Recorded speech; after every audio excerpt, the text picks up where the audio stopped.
The young bartender from a Pennsylvania pub vanished after closing time on a Saturday night, leaving behind a void that consumed everyone who knew him.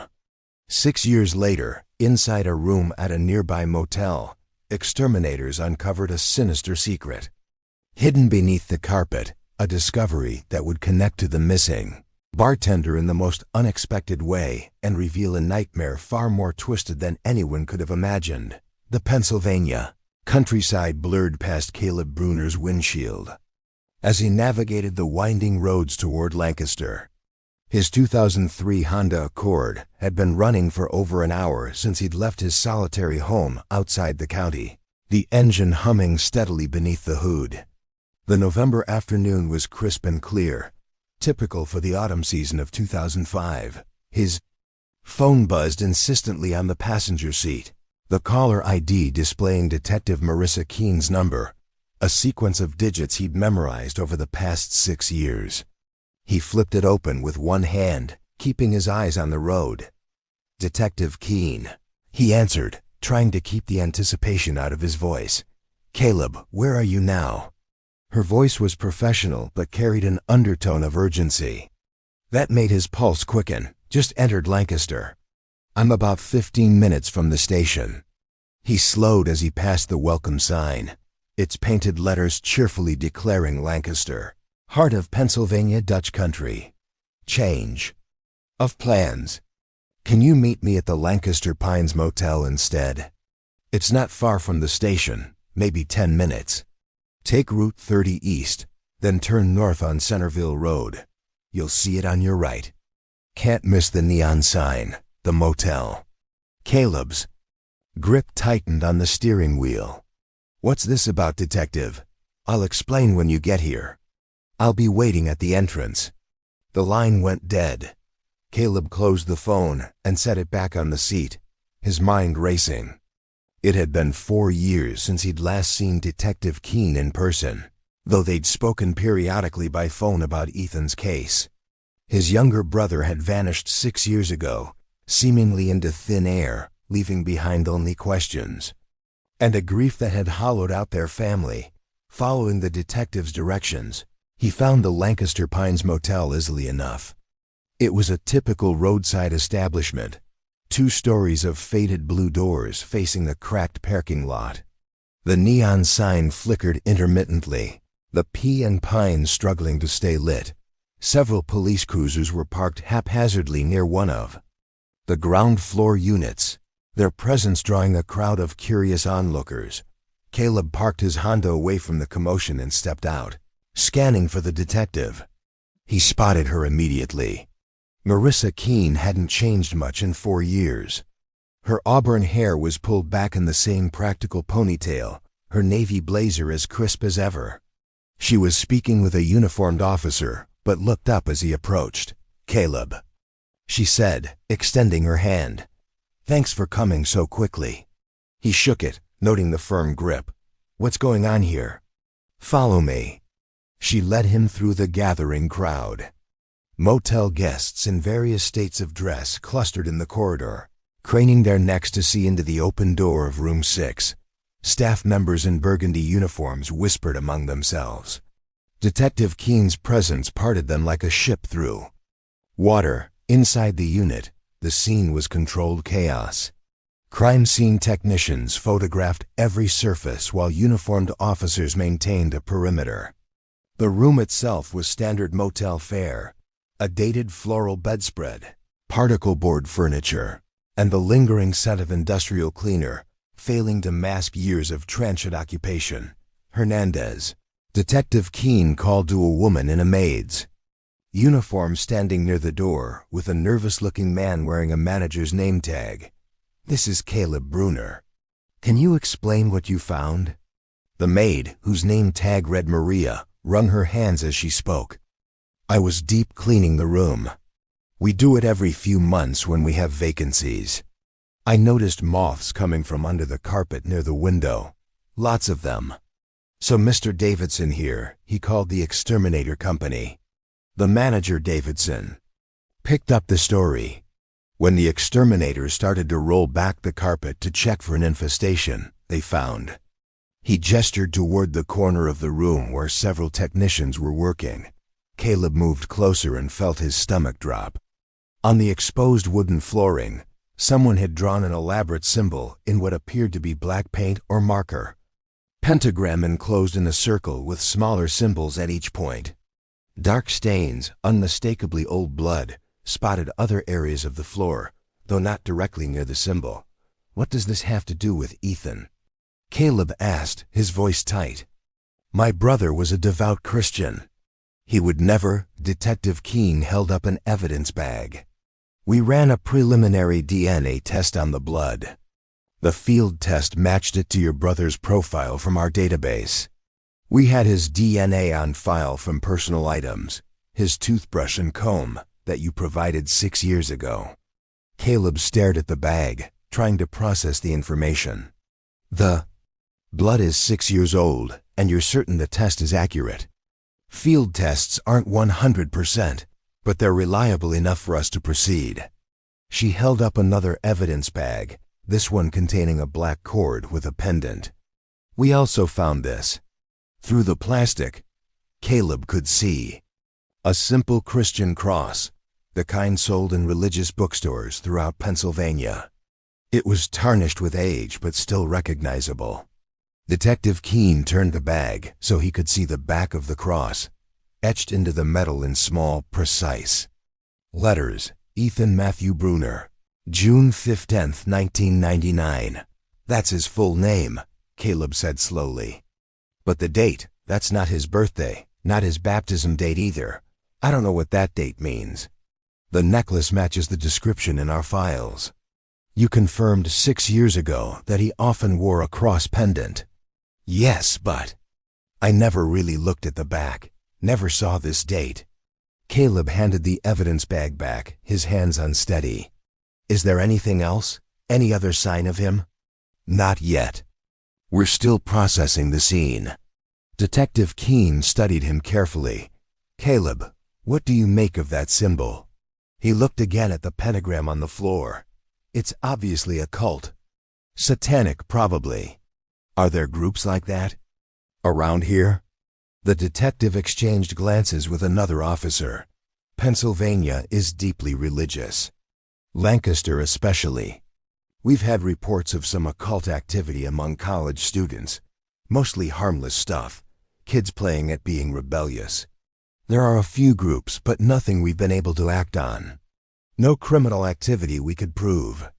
Did Ethan ever mention anything like this? Any strange groups? People who might have had a problem with him? No, never. He kept to himself mostly. Just worked weekends at that pub. Caleb paused. What about his boss, the pub owner? Out of town currently. We're trying to reach him. Detective Keene turned to the motel manager. Mr. Davidson, I need this room sealed.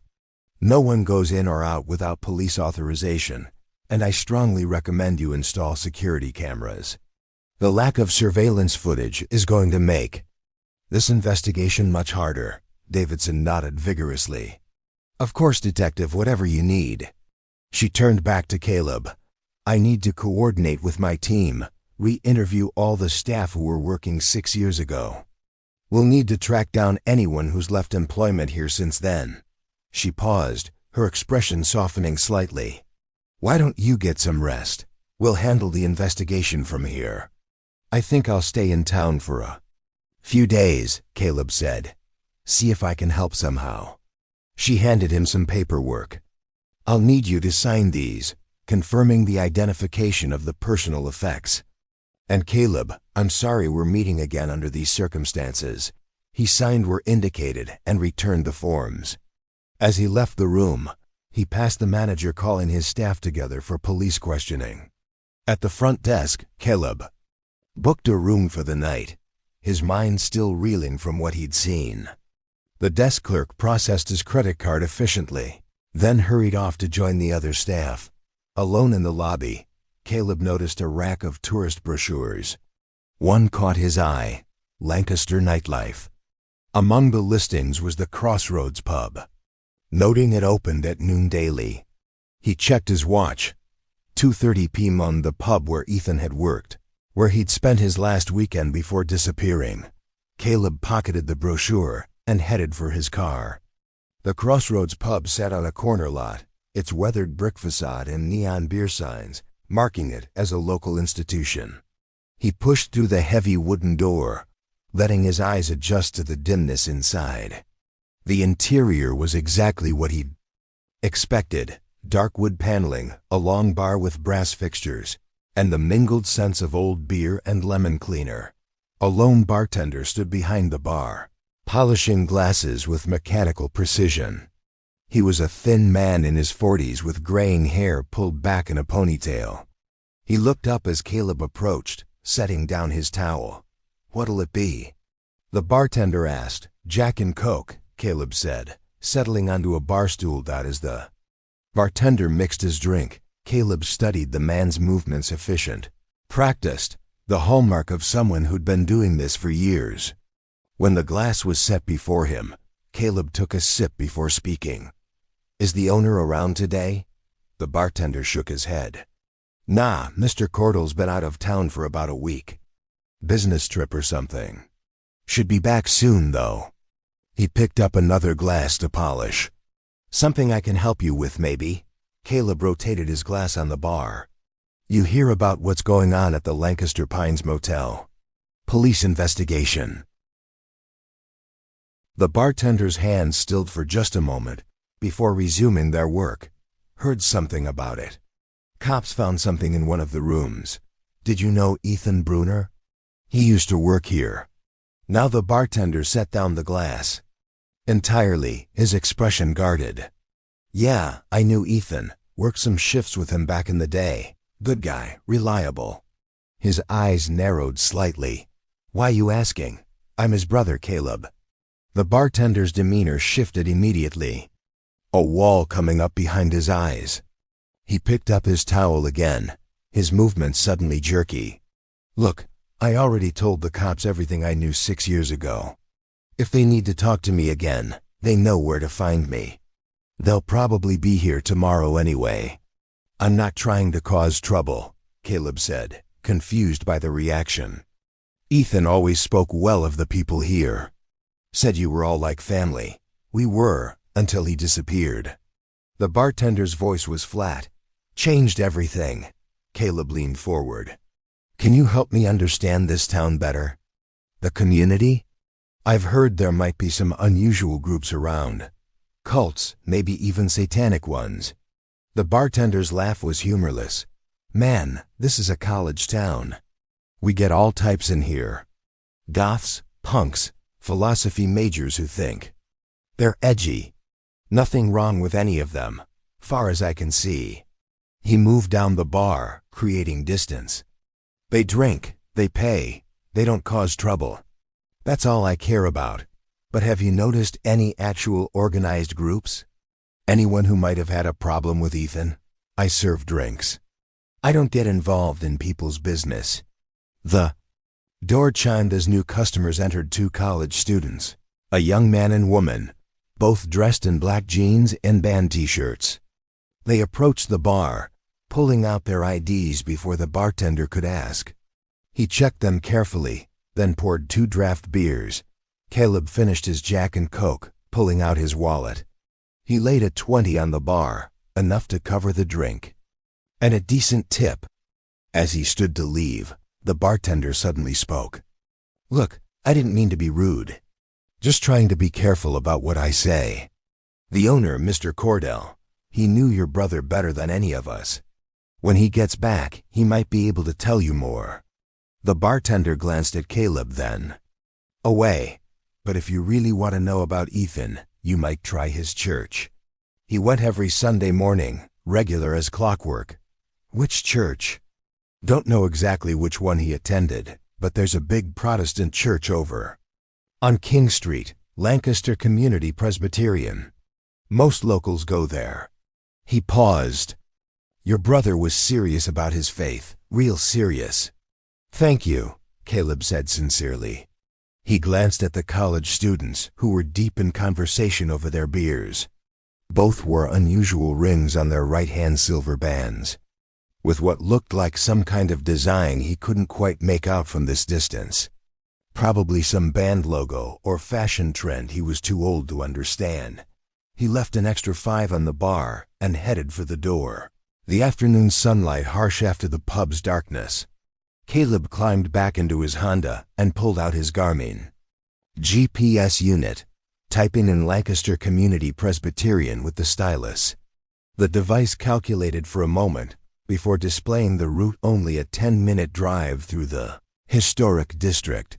He pulled out of the pub's parking lot and followed the electronic voice's directions through Lancaster's tree-lined streets. The church came into view as he turned onto King Street, its white steeple rising above the surrounding buildings like a beacon. But it was the activity across the street that first caught his attention. Franklin and Marshall College students had set up what appeared to be some kind of fair or recruitment event in the park opposite the church. Colorful banners fluttered between temporary stalls, and students in matching black t-shirts moved between the tables. He recognized the same style of clothing the 2 students in the bar had worn. Caleb parked along the curb and walked toward the church, deliberately ignoring the student gathering. The Presbyterian church was an impressive structure, red brick with white trim, tall windows with proper glazing, and heavy oak doors that spoke of permanence and tradition. He pulled open one of the doors and stepped into the narthex. The interior was quiet for a weekday afternoon, but not empty. From the sanctuary, he could hear voices raised in harmony, a choir rehearsing. He followed the sound, his footsteps echoing on the polished floor dot in the sanctuary. About 15 people stood in the choir loft, their voices blending in what sounded like a traditional hymn. A man in his 50s stood before them, conducting with precise movements. He wore a clerical collar and black shirt, clearly the pastor. Caleb waited in a pew until the song ended, then approached as the pastor gave notes to his choir. The man noticed him and excused himself, walking down to meet Caleb with an extended hand. "Welcome to Lancaster Community Presbyterian. I'm Pastor David Hartley." "Caleb Bruner," he replied, shaking the offered hand. "Sorry to interrupt your rehearsal." "Not at all. The choir can practice on their own for a few minutes." Pastor Hartley's eyes were kind but searching. "What brings you to our church today?" "I'm looking for information about my brother, Ethan Bruner. He went missing 6 years ago. Someone told me he might have been a member of your congregation." The pastor's brow furrowed thoughtfully. "Ethan Bruner. I'm afraid the name doesn't immediately ring a bell. You have to understand, we have over 700 members at each service, and we hold 3 services every Sunday. I tend to remember those most active in church programs." He paused. "Do you have a photograph?" Caleb pulled out his Motorola Razr flip phone, navigating to the saved photos. He showed the pastor a picture of Ethan from his bartending days, proudly displaying 2 colorful cocktails he'd created. The cross pendant was clearly visible against his white shirt. "Ah," Pastor Hartley said, pointing at the screen. "I don't recognize the young man, but I definitely recognize that cross. We give those to members who complete our evangelism seminar, Winning Souls for Christ. It's an intensive 12-week course on sharing the gospel and bringing new disciples to the Lord. There's a date engraved on the back," Caleb said. "June 15th, 1999. Would that mean anything?" "That would be his graduation date from the seminar. We always engrave them as a commemoration." The pastor's expression grew more serious. "If your brother completed that course, he was a dedicated Christian, baptized, committed to spreading God's word." Caleb took a breath. "Pastor, the police found something this morning at the Lancaster Pines Motel. There was an occult symbol drawn on the floor, and blood that matches my brother's DNA." Pastor Hartley's face darkened. "I cannot believe anyone who wore that cross would willingly participate in occult practices. It goes against everything we teach, everything the seminar represents. I agree. I think someone else did this to him." Someone who might be part of an occult group. Caleb leaned forward. Are there groups like that in Lancaster? The pastor sighed deeply, glancing toward the windows. I'm afraid so. It's actually why we started the evangelism seminar in the first place. We've seen an alarming increase in occult fascination among young people, especially college students. Witchcraft, magic circles, ritual practices. What starts as rebellion or curiosity can lead to much darker places. How organized are these groups? More than you might think. They don't just meet in secret anymore. They hold open festivals, recruit at student organizations. They're bold about it. Pastor Hartley gestured toward the window. That event across the street. I guarantee you'll find at least 1 or 2 occult groups recruiting there. And the police don't do anything. What can they do? Freedom of religion, freedom of assembly. Until there's criminal activity they can prove, their hands are tied. The pastor's voice carried frustration. But it's very much the church's concern. The Lord forbids such practices and we must protect our flock. Caleb stood. Maybe I should check out that student event. If you do, be careful, Pastor Hartley warned. Most of the students are just curious kids following trends. But the leaders, the ones really running these groups, they must have agendas. Why do you say that? We've had reports from congregation members, stories of rituals, ceremonies, but no one's ever brought forward real evidence of illegal activities. The pastor paused. Regarding your brother, I'll cooperate fully with any investigation. Now that you mention it, I do remember the police coming here 6 years ago, asking questions. I'll help however I can. Thank you, Pastor. I appreciate your time. Remember, Pastor Hartley said as Caleb turned to leave, if you do encounter these people, pray for God's protection, and if you see anything illegal, contact the police immediately. Caleb nodded, shook the pastor's hand again, and walked back through the sanctuary. The choir had resumed their rehearsal, their voices following him out into the afternoon sun outside Lancaster Community Presbyterian. The afternoon sun cast long shadows across King Street.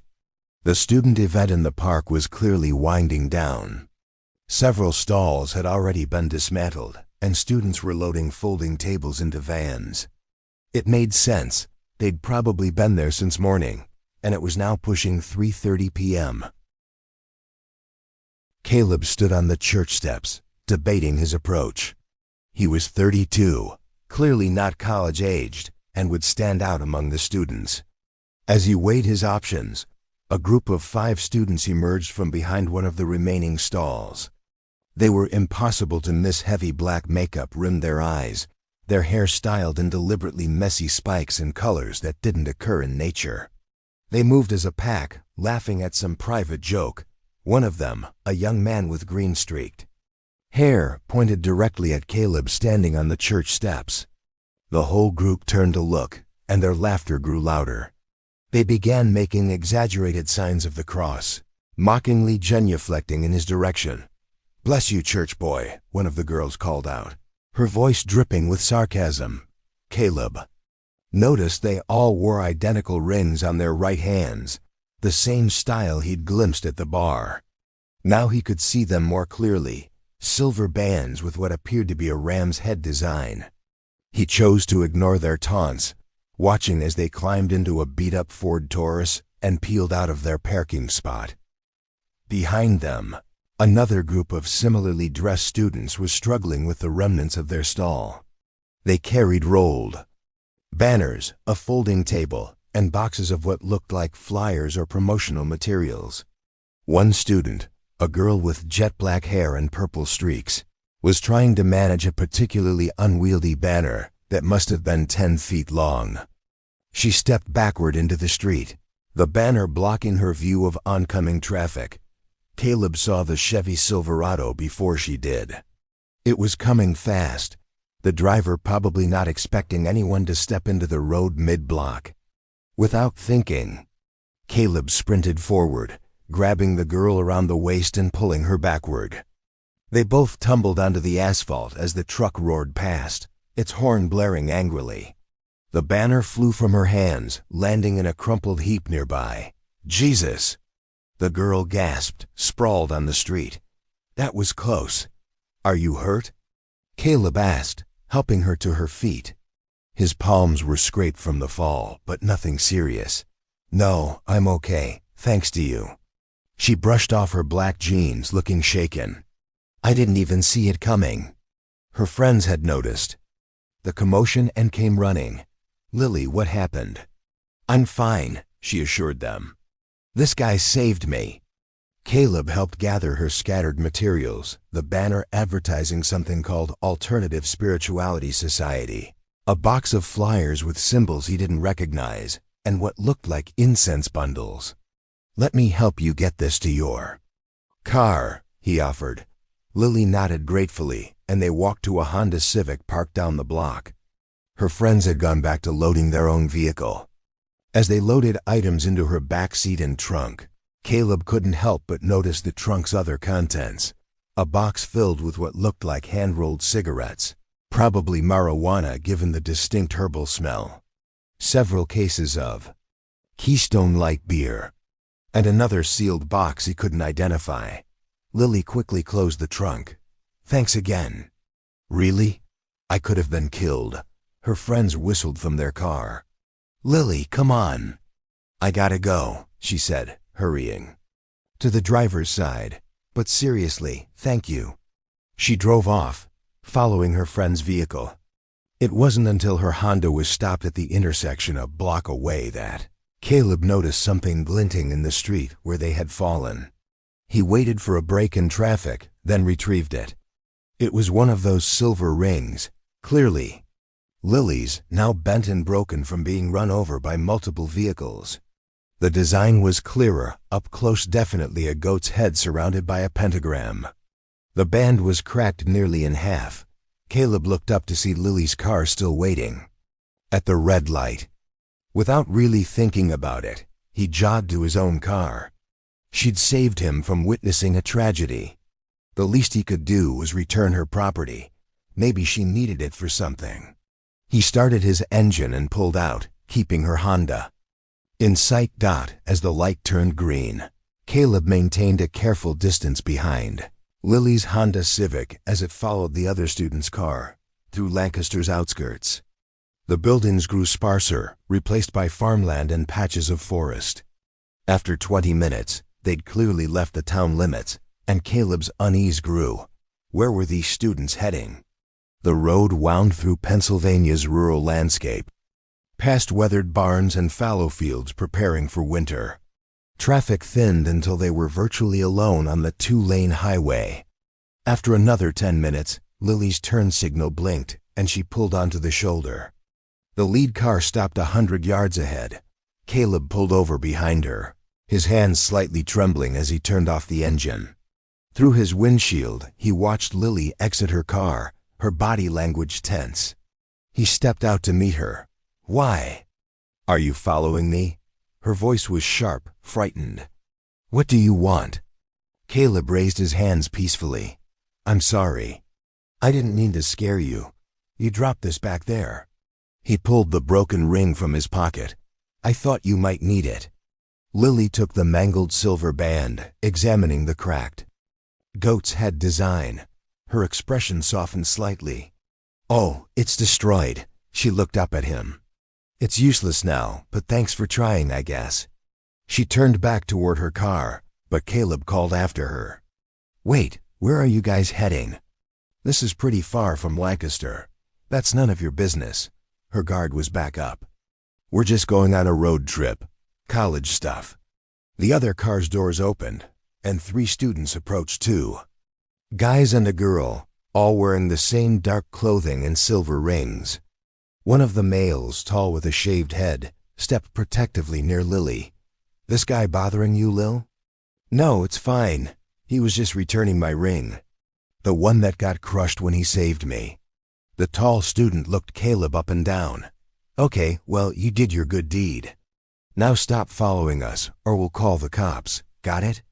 Sure. No problem, Caleb said, backing toward his car. Just wanted to return her property. I'll head back to town now. He got into his Honda, watching as the group walked back to their vehicles. But with his window cracked, their voices carried on the quiet country air. "Damn, Lily, Father's gonna be pissed when he sees you broke your ring," the tall one said, laughing. "Screw it," another voice chimed in. "We'll still get to party with those Jesus freaks tonight. It's gonna be lit." They all laughed, and one of them made a crude gesture that made Caleb's stomach turn. The casual mention of Christians, combined with the occult rings and the supplies he'd seen in Lily's trunk, set off every alarm in his head.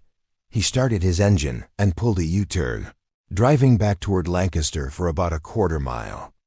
Before pulling into a farm's access road, he waited 5 minutes, then turned around again. If these students were planning something involving Christians, and given what had been found at the motel, he couldn't just drive away. Keeping his distance, he spotted their cars ahead and followed at a gap of nearly half a mile. The route took them north, then west, following increasingly remote roads. Signs indicated they were heading toward Perry County. After an hour of driving, they entered the Tuscarora State Forest. The forest road was narrow, canopied by tall pines that blocked out much of the late afternoon sun. It was past 5 p.m. now, and shadows lengthened between the trees. Caleb hung back even further, catching only glimpses of the cars ahead on the winding road. After another 40 minutes of careful pursuit, he saw brake lights through the trees. The cars had turned onto an even smaller dirt road. Caleb slowed, then followed, his Honda suspension protesting the rutted surface. Through the forest, he glimpsed a structure, an old barn, its red paint faded to brown, sitting in a clearing. He pulled off the dirt road about 200 yards from the barn, parking behind a thick stand of pines. From here, he could see the students unloading their vehicles. They carried the cases of beer, the boxes, and other supplies toward the barn's entrance. Once they'd entered and they'd all gone inside and the heavy door slid shut, Caleb crept closer. Using the tree line for cover, he approached until he could see through one of the barn's few windows. The interior was dark except for the flickering candlelight. Shadowy figures moved about, and he could make out what looked like robes being pulled on over street clothes. Caleb checked his cell phone. 2 bars of signal, not great enough for emergency calls, but enough. He settled behind a large oak tree to watch, wondering if he was overreacting. Maybe this was overreacting, just some harmless college party. A bunch of kids playing at being occultists. They all looked over 21. The beer was legal. Maybe it was nothing more than a college party. He was about to head back to his car when a scream pierced the forest quiet. It wasn't a party scream or a laugh, it was pure agony, raw and desperate. Caleb's blood turned to ice. He fumbled for his cell phone, punching in 911. Another scream echoed from the barn as the call connected. 911, what's your emergency? The operator asked. I'm at an old barn in Tuscarora State Forest, off Route 274. Caleb whispered urgently. I heard screaming. The barn door suddenly flew open, crashing against its frame with a crash. A figure burst out, a naked man, pale in the dying light, running with desperate, lurching strides toward the forest. Caleb dropped his cell phone, pressing himself against the tree trunk. The man stumbled closer, and Caleb's heart nearly stopped. Even from 30 yards away, even after 6 years, he knew that gait, that build. Ethan, he whispered. Robed cultist figures emerged from the barn, but they moved without urgency, spreading out in a casual search pattern across the clearing. They seemed confident their quarry wouldn't get far away. Caleb darted between trees, intercepting the fleeing man's path. Ethan, he hissed. The man, his brother, spun wildly, his eyes wide with terror, searching for the voice's source. It's me, Caleb, your brother's voice. Caleb stepped into view, and their eyes locked. Recognition dawned on in the man's haunted face. Caleb? He gasped. What are you? No, you can't be here. It's dangerous. You have to leave. I'm not leaving you. Caleb shrugged off his jacket, wrapping it around his brother's trembling shoulders. That's when he saw the man's Ethan's hands, or what remained of them. All 10 fingers were gone, leaving scarred stumps. His feet were the same, mutilated, toes amputated. Dear God, Caleb whispered. Ethan, what did these devils? Ethan sobbed. They tortured us. They'll kill us slowly. They took my fingers and toes, one by one, every time I tried to escape. I don't have any left, so God knows what they'll take next. Rustling leaves announced the search party's approach. Caleb grabbed his brother's arm, trying to guide him deeper into the forest. But the robed figure students had already flanked them. Strong hands seized both brothers, dragging them back toward the barn. Let us go. Caleb shouted, struggling. What you're doing here is illegal. I called the police. One of the robed figure's student pulled back his hood, the tall one with from earlier, his shaved head gleaming in the dim light. Hey, Father, this one came out of the church earlier. He must be a Christian, too. A figure in a more elaborate robe stepped forward, his face hidden in shadow. When he spoke, his voice carried a slight accent Caleb couldn't place. Excellent. Lucifer has blessed us with another lamb. He gestured to his followers. Bring them inside. Prepare the crosses. You're insane. Caleb struggled against the hands holding him. The leader stepped closer, his breath reeking of alcohol and something chemical. Your Bible says that whoever follows Christ must walk as he walked. That means suffering. That means crucifixion. We're simply helping you fulfill your own scripture. He turned to address his followers. Prepare the inverted cross for our wayward Ethan. Since he has no more digits to offer, perhaps his eyes will suffice this time. No, Ethan wailed. Please no more. They were dragged into the barn's interior, which reeked of incense, sweat, and fear. By candlelight, Caleb could see crude symbols painted on the walls and several wooden crosses leaning against the far wall. A silver tray sat on a makeshift altar, holding what looked like pills and an ornate goblet of red wine. Take 2 pills each, one robed figure commanded. Drink the wine. It'll make things easier. Caleb and Ethan stood frozen. Then, with desperate strength, Caleb swept his arm across the tray, sending the pills scattering across the dirt floor, and the wine spattering against the wall. Shit. Get those pills. The cultists cried. The robed figure's cultists dropped to their knees, frantically searching for the scattered drugs in the dim light. In that moment of chaos, a sound cut through everything else, police sirens growing louder. Coming fast through the forest, the wailing of police sirens shattered the barn's oppressive atmosphere. The sound seemed to electrify Caleb, flooding him with desperate courage. As the robed figures scrambled for the scattered pills, he twisted violently, breaking away from the distracted hands holding him. His fingers' eyes swept across the barn's interior and landed on an ornate wooden chair, almost throne-like, where the leader had been sitting. Draped over one arm was a leather holster, containing what looked like a .38 revolver. Without thinking, Caleb lunged for it, his hands fingers closing around the grip. Everyone back!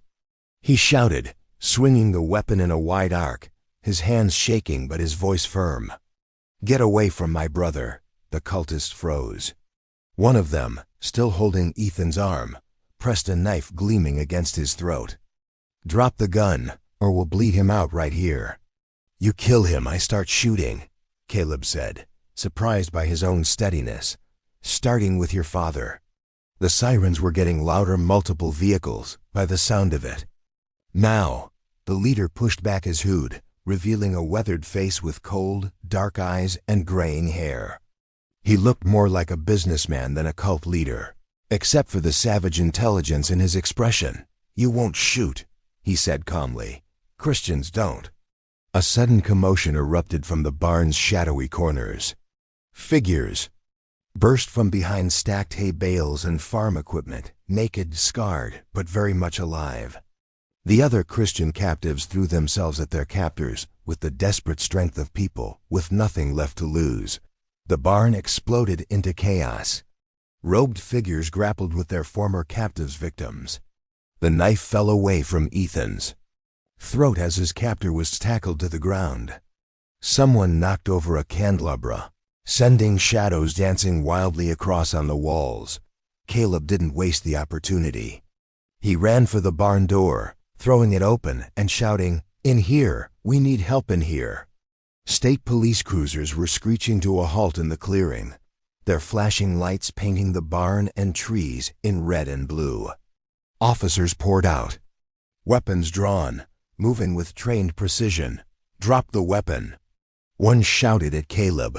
He immediately placed the revolver on the ground and raised his hands. "There are civilians victims inside. They need help." The officer swept past him into the barn. What followed was swift and professional. Commands rang out, "On the ground! Hands where I can see them!" The cultists, outnumbered and caught off guard, offered little resistance. One by one, the robed figures were handcuffed and led outside. Officers forced them, made them kneel in a line on the grass as more police vehicles arrived. EMTs were right behind them, wheeling gurneys and carrying medical supplies. Caleb watched as an officer pulled the hood off the leader, revealing his face clearly in the flashing lights. The officer's eyes widened. He spoke urgently into his radio, and Caleb caught fragments. "Positive ID, Salvador Herrera. Wanted list." More officers surrounded the cult leader kneeling, their manner shifting from routine arrest to high alert. The other victims were being helped from the barn, now some wrapped in thermal blankets, some walking, others carried. Caleb counted 5 besides himself and Ethan, all showing signs of prolonged captivity and abuse. Their relief was palpable. Some cried out. Others stared in shocked silence at the sky they'd probably thought they'd never see again. Among the arrested cultists, Caleb recognized several faces from the student festival fair. There was the tall one with the shaved head from earlier, now looking very young and scared without his hood. And there was Lily, the girl he'd saved from the traffic earlier. Her heavy makeup was smeared with tears, her expression a mixture of shame and terror as an officer cuffed her hands behind her back. A detective approached Caleb, notebook in hand. "Sir, I'm Detective Rodriguez.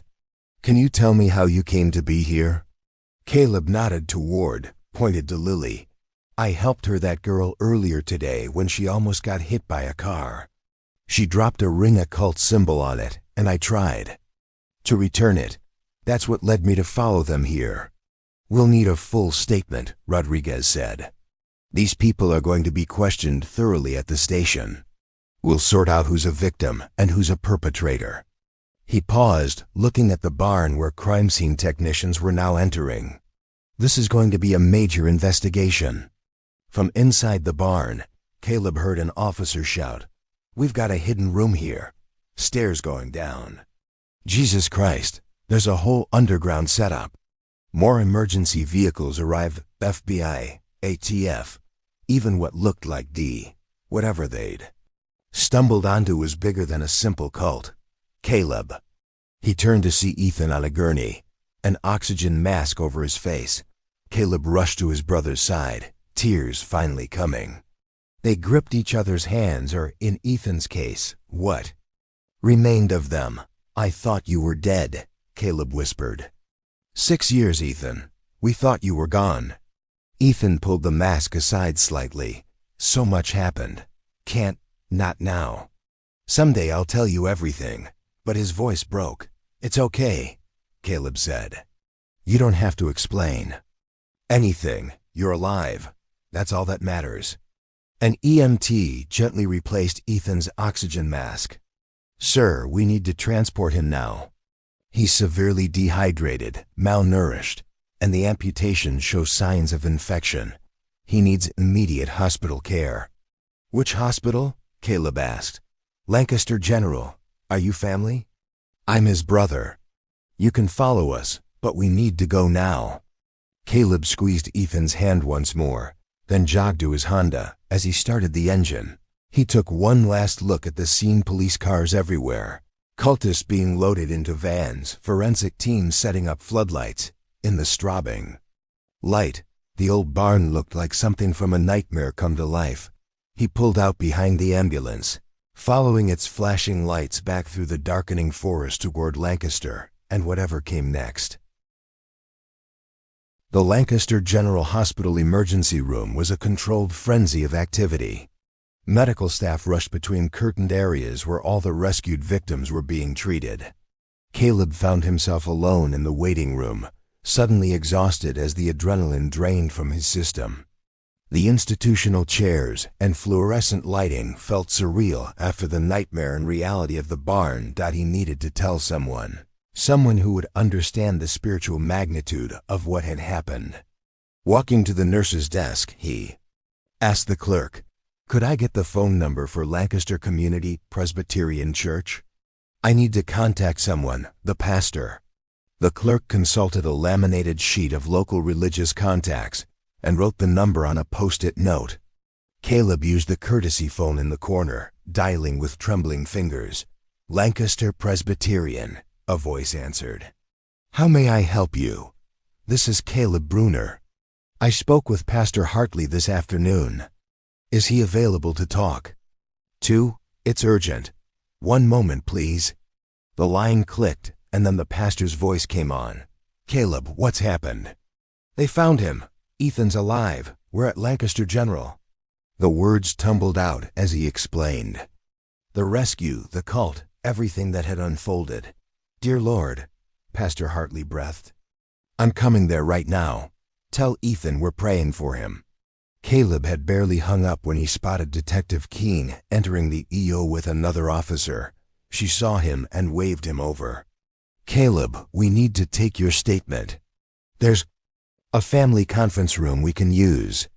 He followed them to a small room with a round table and a box of tissues, prominently displayed, clearly a space designed for difficult conversations. Detective Keene activated a small tape recorder while her partner took notes. For the next 40 minutes, Caleb recounted everything, from leaving the church to the moment the police arrived at the barn. The detectives interrupted occasionally for clarification, but mostly let him talk. When he finished, Detective Keene leaned back. "The students are talking. Most are terrified college kids who got in way over their heads. But we've uncovered something much bigger." "The leader?" Caleb asked. "Salvador Herrera," she said. "Mexican national, wanted by the DEA's wanted list for 18 years. He's been running drug operations across the Northeast. But this," she shook her head, "this is new. He created a cult to move product supplying drugs to his inner circle, what he called the faithful, in exchange for recruiting new members. New recruits had to buy drugs for rituals to prove their loyalty. It was a self-sustaining market. And the Christian captives' victims? That developed later. Some cult members held genuine anti-Christian beliefs, saw it as serving Satan by making Christians suffer. Herrera encouraged it, kept them distracted from his real business." She consulted her notes. "According to Bryce Hasuet, one of the students we arrested, your brother was specifically targeted. Why Ethan? He converted one of their former cult leaders to Christianity, Travis Cordell, the bar owner where Ethan worked. Cordell left the cult, became a Christian, and they blamed Ethan for it. It was revenge." Caleb felt sick. Travis Cordell was part of this cult?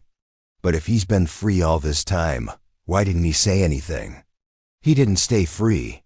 Years ago, he's back with the cult now, Detective Keene said grimly. When they captured Ethan, the cult made Travis believe that the Christian God had no real power, couldn't even protect his own people. Because of his past betrayal, Travis was no longer in a leadership role. They demoted him, kept him at the bottom until he could prove his loyalty again. Keene pulled out a photograph and placed it on the table. Hasuet told us exactly what happened. Saturday night, 6 years ago, Ethan closed the bar and stepped outside for some air. They were waiting. Drugged, injected him with methamphetamine and threw him into the trunk of a car. The motel, room 6, she continued. They performed their ritual there.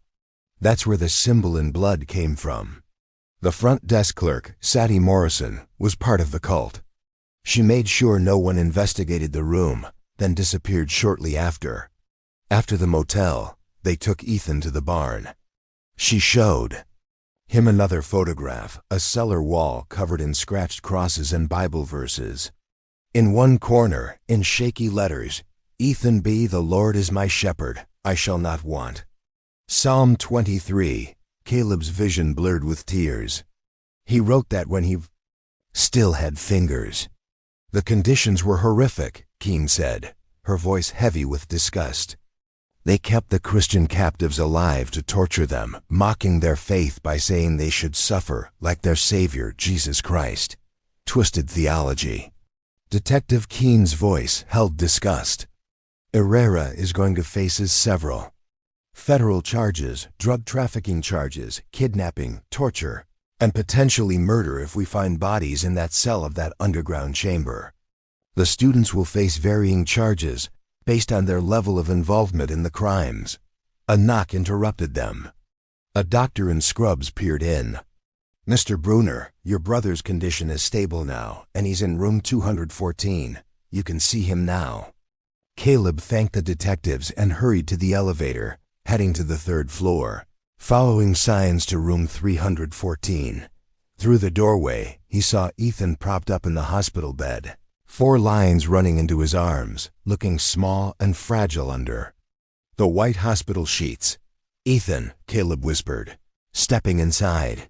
His brother's eyes opened, focusing slowly on him. Caleb. The name came out as a faint whisper. Caleb pulled a chair close, sitting beside the bed and carefully taking Ethan's mutilated hand in his. The tears came freely, now 6 years of grief, guilt, and hope all mixing together into an overwhelming flood. Ethan's lips moved, barely audible. Though I walk through the valley of the shadow of death, he murmured, I will fear no evil, for you are with me. Caleb finished softly, his voice trembling. A figure appeared in the doorway, Pastor Hartley, still in his clerical collar, carrying a worn leather Bible. May I? He asked gently. Caleb nodded, and the pastor entered, standing at the foot of Ethan's bed. Ethan, I'm Pastor Hartley from Lancaster Community Presbyterian Church.